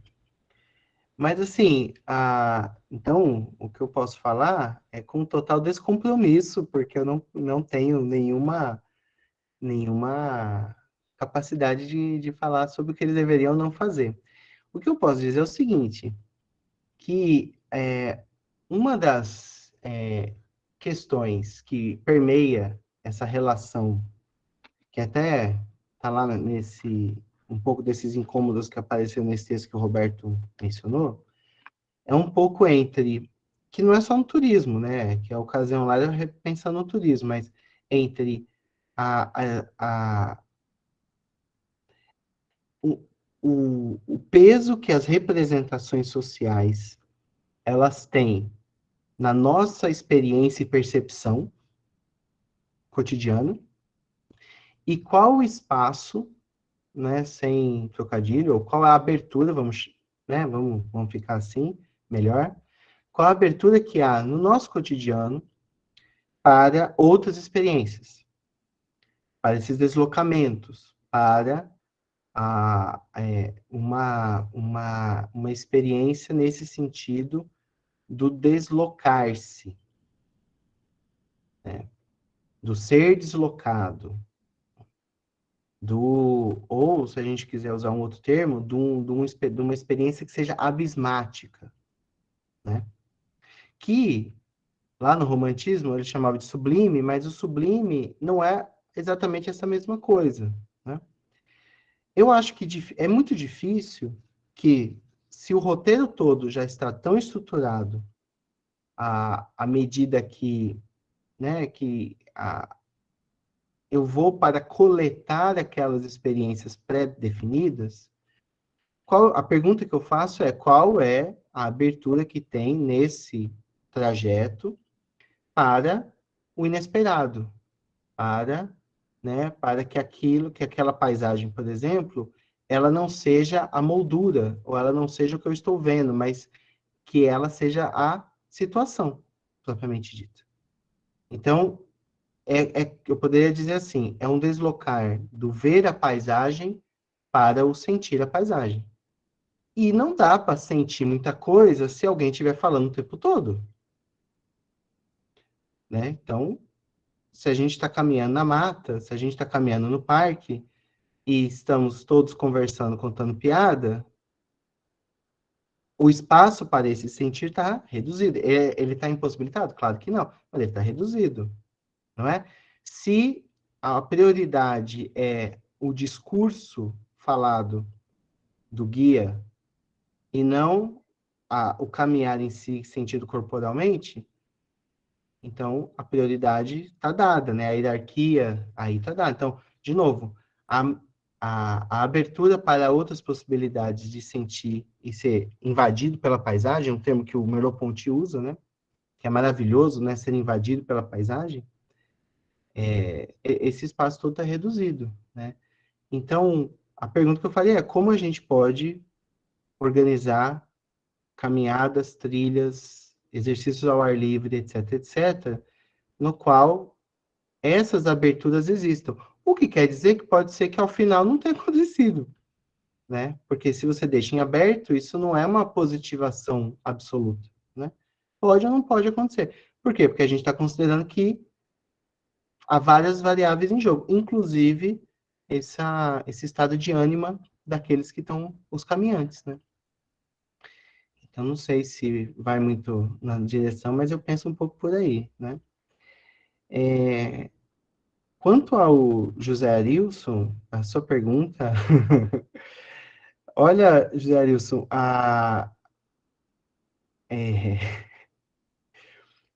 acho que as paisagens que se mexem são um grande desafio, ainda. Eu gosto particularmente daquela tradição dos estudos. Sim, né? Eu não falei, tanto o Roberto quanto o José Arilson, ele é professor lá do Maranhão e ele fez tese e pesquisa essas questões, viu, Roberto? Se eu fosse você, eu procuraria a bibliografia dele, que é muito interessante. Eu lembrei porque ele mencionou aqui o caminhar, né, que é uma preocupação constante do trabalho do Arilson. Mas essa questão das paisagens que se mexem, eu acho que nós estamos... Eu gostava, assim, eu ia dizer que eu gostava muito daquela tradição da geografia tempo-espacial. Acho que eles trouxeram muitas coisas interessantes para, inclusive, aquela visão tridimensional, né, do deslocamento e tudo mais. Mas acho que a gente acaba esbarrando um pouco, às vezes, nos limites disciplinares da geografia, né? Então, às vezes, a gente fica preso a uma ideia de mapa, a uma ideia de cartografia, que limita pensar paisagens que se mexem, né? E o que eu vejo é que é muito importante a questão da experimentação metodológica nesse campo.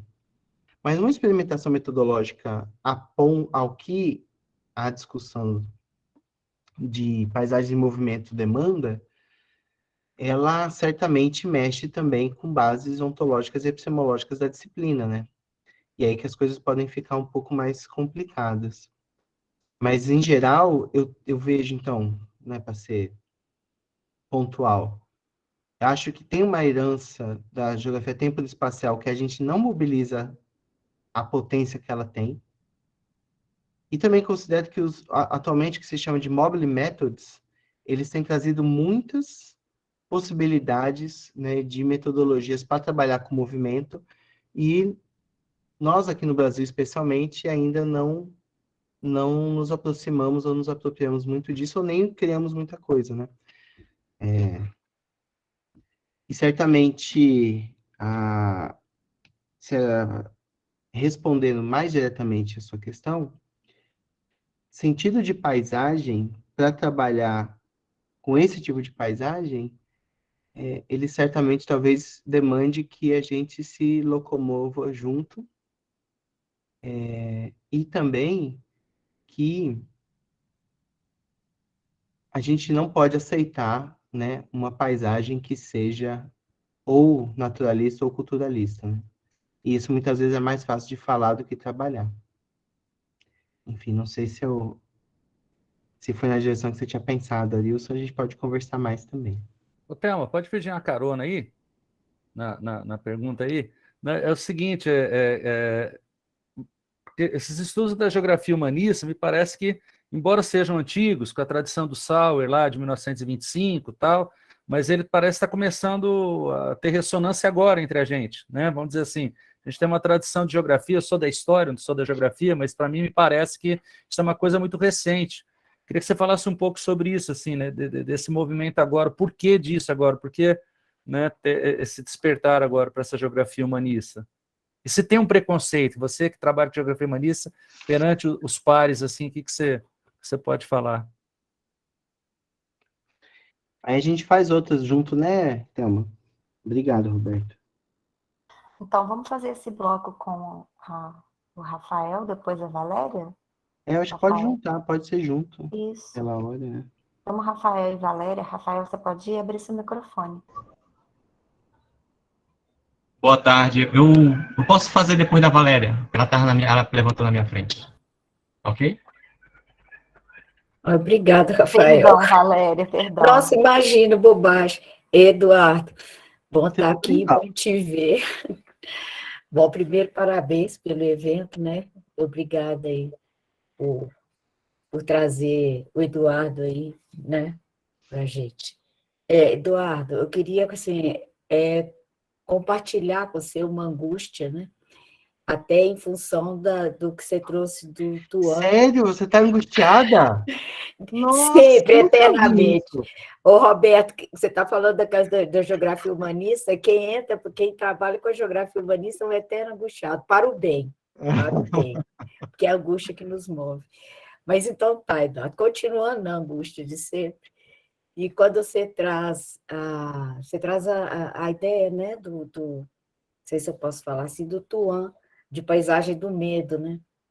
Então, eu queria que você falasse um pouquinho para a gente como é que fica essa ideia do Tuan de paisagem do medo num lugar, território onde a gente está, que é o quadrilátero ferrífero, berço de mineração e exploração do minério de ferro, né? E numa área de tantos desastres, não só que estão acontecendo, mas que podem vir a acontecer, né? Então, como é que você pensa essa ideia de paisagem do medo para nós que estamos aqui, principalmente agora que Belo Horizonte está em risco eminente de ter uma mineração nas nossas costas aqui, né? Bem próximo. Então é isso. Eu agradeço aí pela oportunidade da pergunta. Dou mais uma vez parabéns, Eduardo, e aos que organizaram o evento. Obrigada.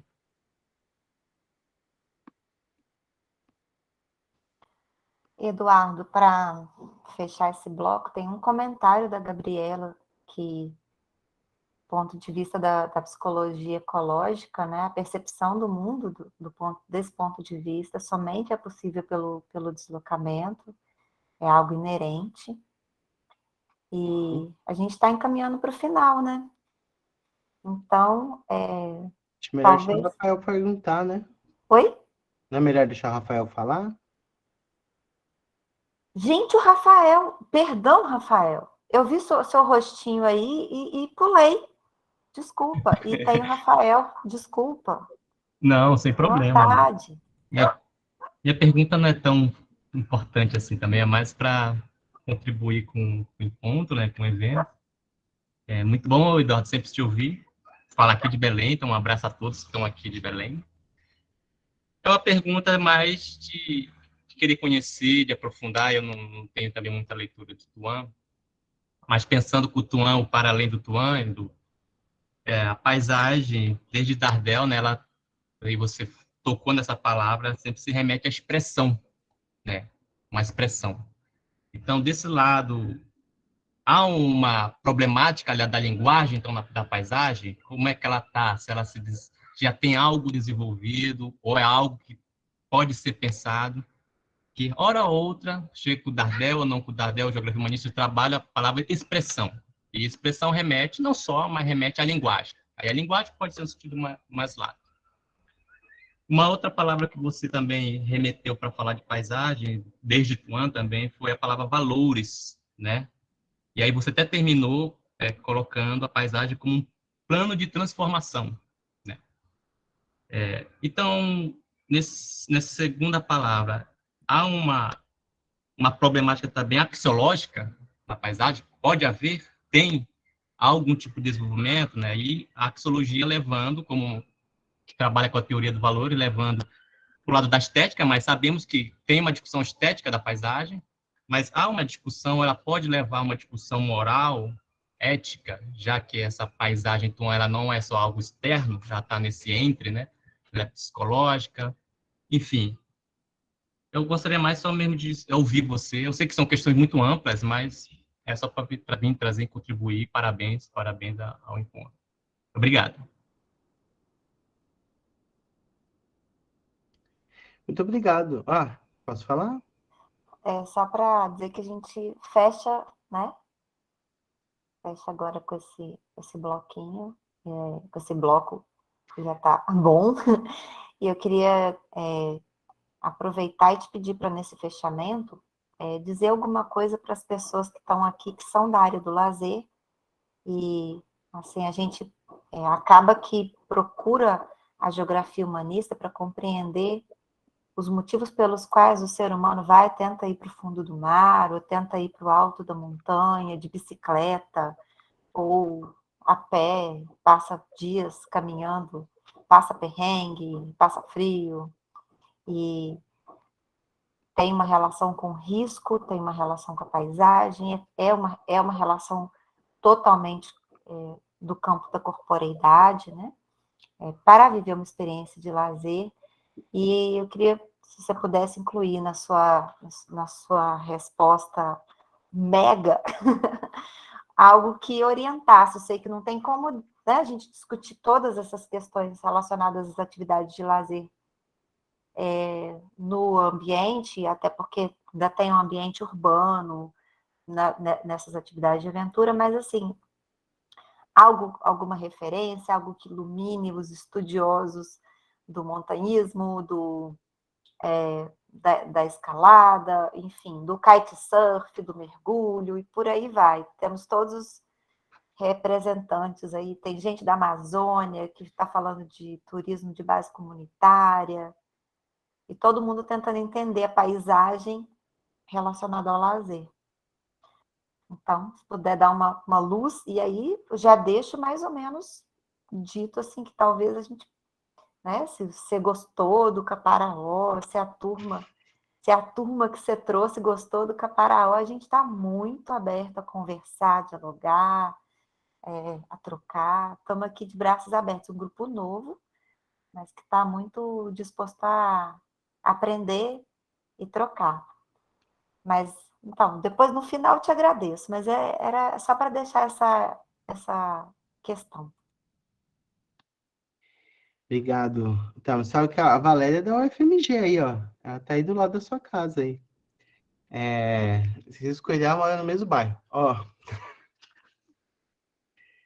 Gente, muito obrigado pelas questões. Muito obrigado, Rafael, Valéria e a Gabriela também, né? Eu vou começar pela questão da Gabriela, né? Não foi bem uma questão, mas assim, é importante, porque isso ela comentou na hora que eu estava falando da questão que o Arilson colocou, né? De fato, isso é uma das coisas que mais me intriga, sabe, gente? Assim, porque do ponto de vista filosófico, a gente ouve o tempo todo. Na verdade, todo mundo, né? Isso é uma força de expressão. Mas nós temos muitas possibilidades no pensamento contemporâneo que colocam em xeque as premissas da modernidade. No entanto, a gente continua fazendo ciência, a gente meio faz umas reforminhas, pinta uma parede, faz um puxadinho, mas quando a gente começa a olhar, muitas dessas estruturas que parecem estar tão obviamente em questão, elas estão ali, presentes, firmes e fortes. Uma delas é essa questão do movimento, né? Então, não é uma nem duas, e mesmo nos pensamentos, nos pensadores, nos filósofos modernos, a questão do movimento está lá. Ninguém defende que as coisas se dão pela estabilidade, simplesmente pela fixidez, né? Mas é incrível como na hora que mesmo, né, e aí essa pergunta que o Arilson fez é tão interessante, porque na hora que você vai estudar fenômenos que são, obviamente, de movimento, e uma trilha, e essas viagens, né, que vocês se preocupam, né, no grupo, né, Caparaó, ela é essencialmente deslocamento, ela é essencialmente, né, movimento.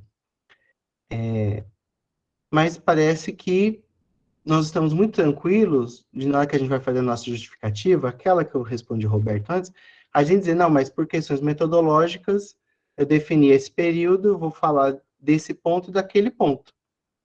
E parece que a gente aceita que não dá para falar do movimento mesmo, e pronto, e está resolvido, né?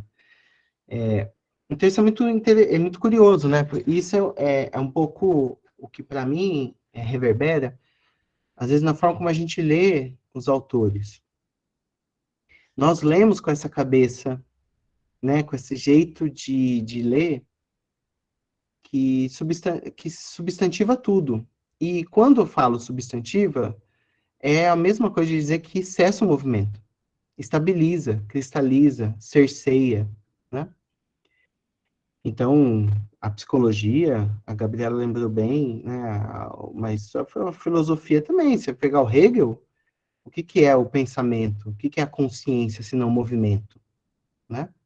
É movimento dialético incessante. Então, a questão do movimento sempre está posta, mas na hora da ciência, na hora de fazer o recorte, na hora de construir metodologia, a gente cristaliza, a gente substancializa, e aí o movimento se esvai das nossas mãos, né? Quem aqui já teve o dessabor de ter que escrever um trabalho depois de um trabalho de campo, por exemplo, maravilhoso, intenso, modificador, né? Que assim, nos atravessou, rasgou tudo. Aí quando você escreve o texto burocrático, quadrado, que assim, é a mesma coisa quando a gente tira foto, né? A gente vê aquele pôr do sol maravilhoso, tira a foto não diz nada, né? Então, tem questões importantes aí para gente pensar, né? Mas, voltando aqui às questões mais específicas, né? A sua pergunta, né, Valéria, é muito difícil também, eu acho, né? Porque, no fundo, o seguindo, né, tentando acompanhar um pouco esse movimento do Tuan, quais seriam as questões que se levantariam, né? Primeiro, aliás, uma coisa que a gente já chegou a conversar, né, Val? Que Minas Gerais é um estado que enfrenta, né, que virou um flagelo, que é a mineração, mas carrega no seu nome Minas, né? Inclusive na forma carinhosa com que todos vocês e nós nos referimos ao estado, né? Minas.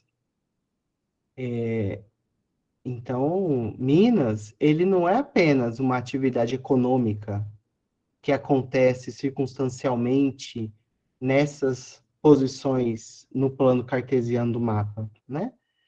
A atividade mineira e tudo que envolve aí, assim, quando eu falo tudo que envolve, eu estou tentando me remeter àquela concepção de paisagem que o Tua traz como essa multicomposição, né? Ela não é, sabe, por exemplo, o que seria, né, tirar a mineração de Minas Gerais? Não é apenas uma atividade econômica, sabe? Que eu posso pegar, tabular os resultados, etc. Ela não é apenas as consequências ambientais nefastas que ela traz, né? E aí, de novo, nós estamos caminhando num limiar em que uma paisagem do medo, ela não é necessariamente algo que simplesmente se a gente usar a linguagem lá do ambientalismo, da ecologia política, consequência do desenvolvimento, né? enquanto paisagem, ela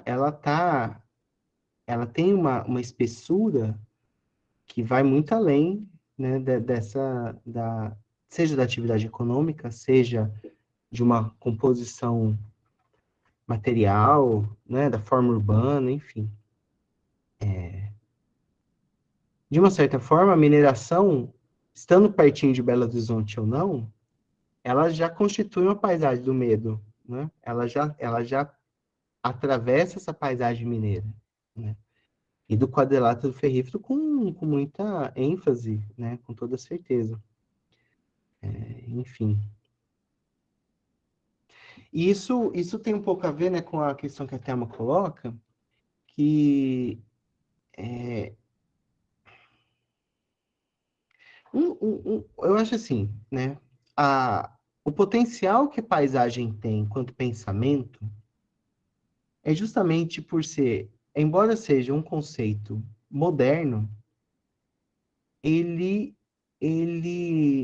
oferece possibilidades de fissurar as dicotomias da modernidade. Ele pode virar um perfeito operador dessa dicotomia, quando eu penso, né? A paisagem lá, o sujeito aqui, ou seja, é a própria expressão da dicotomia moderna, mas ele foi, mesmo ao longo da modernidade, ela foi sendo tensionada e ela foi sendo mobilizada como possibilidade de escape dessa dicotomia, né? E assim, você sabe, né? A paisagem tem muita relação com a arte. E é considerado emblemático, pelo menos na história ocidental, aquele célebre quadro do Velázquez, Las Meninas, né? Que é a total inversão da posição sujeito-objeto, né? Em que o pintor ele está no próprio quadro. Mais que isso, né? Ele está enquanto reflexo no quadro. Então, aquele jogo de espelhos, aliás, o Foucault tem lá no primeiro capítulo, As Palavras e as Coisas, ele faz uma leitura magnífica, né, desse quadro, a propósito também de discutir representação. Então, acho que a paisagem ela tem uma potência, né, justamente pela... É interessante, né? Pela absoluta expressão da dicotomia homem-natureza, ela passa a possibilidade da dissolução dessa dicotomia.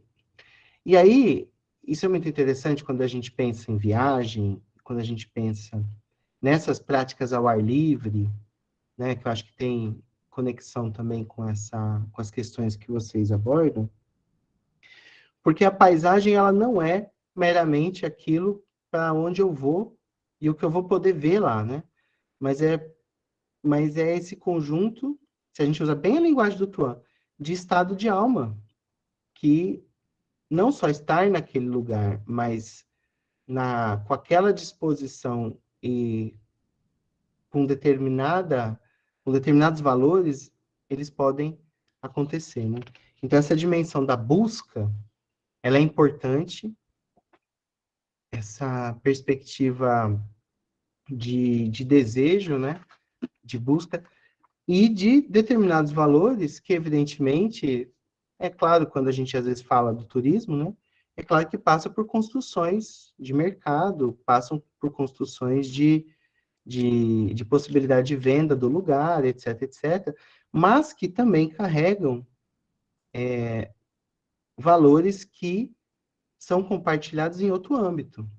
Então, quando nós pensamos na montanha, quando nós pensamos no mar, quando a gente pensa no oceano, né, na ilha, e tudo isso, nós estamos lidando com, às vezes, sentidos que são construídos culturalmente, socialmente, e às vezes até com arquétipos, né? Que atravessam, inclusive, essas construções, se a gente pode dizer assim, mais sociais da prática material da reprodução social naquele momento. E aí eu acho que os estudos desse tipo têm um outro aliado muito importante, eu não sei qual é a proximidade de vocês com eles, que é a literatura. Especialmente a literatura comparada.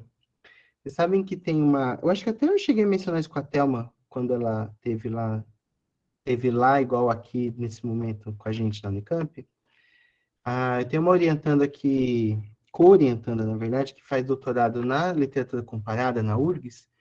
Inclusive, ela vai defender nos próximos meses. E o trabalho dela é sobre ilhas. E aí é bem numa perspectiva filosófica, mas também geopoética.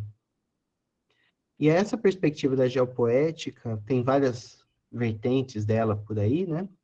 Mas ela busca articular esse sentido da imaginação material, por exemplo, com a criação.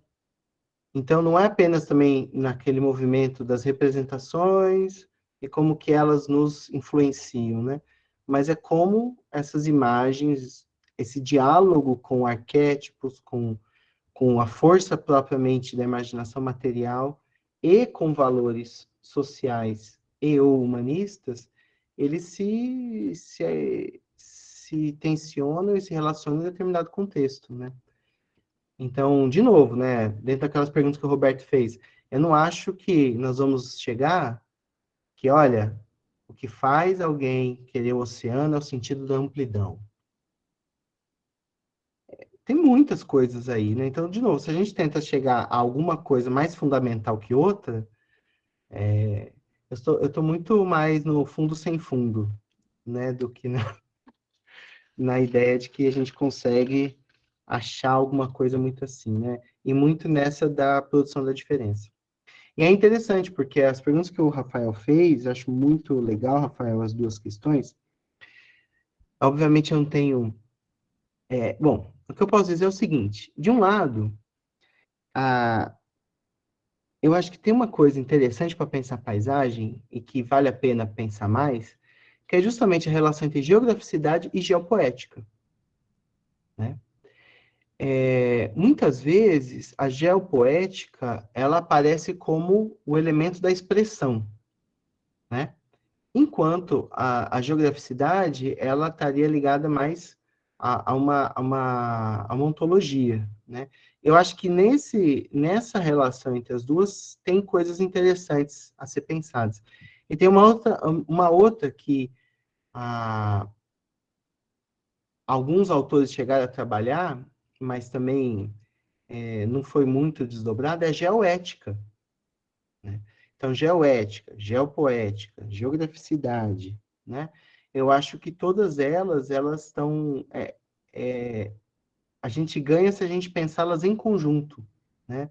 Porque muitas vezes a gente começa a pensar uma delas e começa a atribuir tudo a ela, né? Então, a geograficidade começa a ficar tão grande que ela quer dizer tudo. E quando ela começa a querer dizer tudo, ela passa a não dizer nada mais, né? Então, acho que geoética, geopoética, elas são importantes para essa questão da linguagem. Isso sem falar em estudos aí que já tem algum tempo, que colocaram a linguagem explicitamente no campo da linguagem, né? Desculpa, a paisagem no campo da linguagem. Tem aquela discussão da paisagem como texto,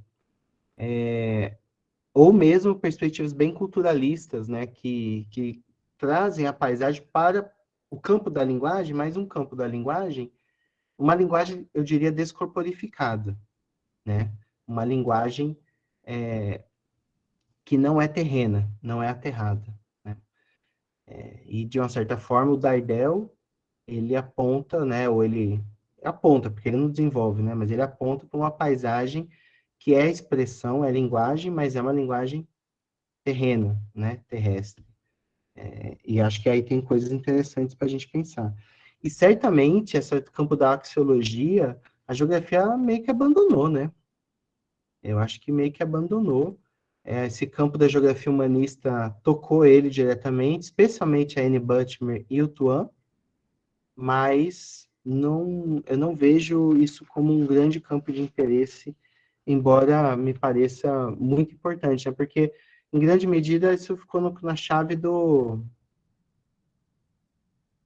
quê? Da moral cotidiana, nem a moral filosófica, né? Mas no moralismo, não na moral, mas no moralismo, né? E eu acho que a gente teve muita dificuldade de debater, e isso os estudos de paisagem em geral, né? Essa dimensão valorativa da paisagem. Mas para os estudos de vocês da Caparaó, me parece que seria fundamental, né? Me parece fundamental discutir essa dimensão dos valores, porque elas, até para não cair em perspectivas comportamentalistas, né? De explicar comportamento a partir de estrutura, né? Eu acho que os valores, eles atravessam profundamente, né? Eu acho que eu só não respondi o Roberto, e vou fazer isso muito brevemente, porque é relativamente simples, né? Sim, os estudos humanistas foram dados como extintos durante muito tempo, e há, não só no Brasil, como em outros lugares do mundo, uma retomada deles. Tem muitos motivos que a gente poderia elencar, né, para isso, mas, em parte, tem a ver com lá após os anos 90, retomada, os estudos culturais, e aquela ênfase nas questões identitárias, que isso acontece em nível mundial, e, de uma certa maneira, também a guinada espacial, né, dos estudos das ciências humanas e sociais, que recolocam a questão do lugar, da paisagem, do próprio território, numa perspectiva para além da sua constituição material. Então, isso tudo junto com um interesse renovado pela fenomenologia, pelo existencialismo e outras filosofias que tiveram pelo menos nas ciências humanas, né, uma revisitação a partir desses interesses em torno das questões da identidade e da espacialidade, mas num sentido ligado às construções identitárias, né? E aí, o preconceito, bom, eu acho, o que eu poderia dizer é que isso perpassa as ciências humanas em geral também, né?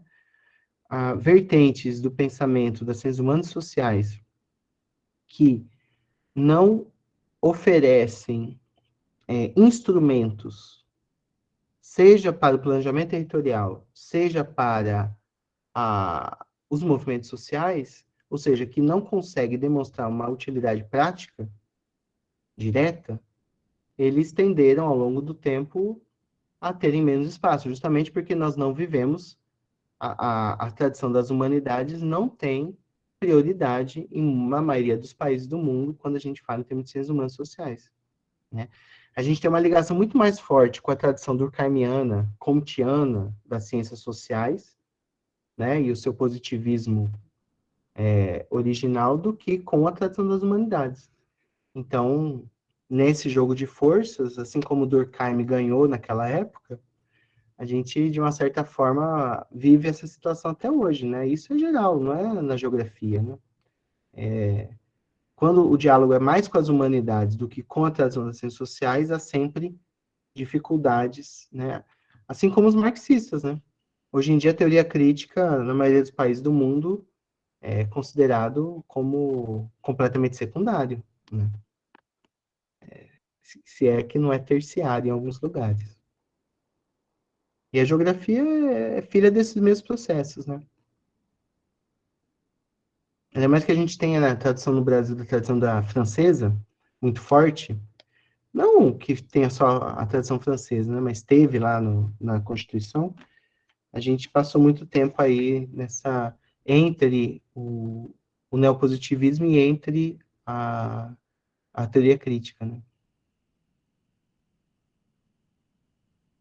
Enfim.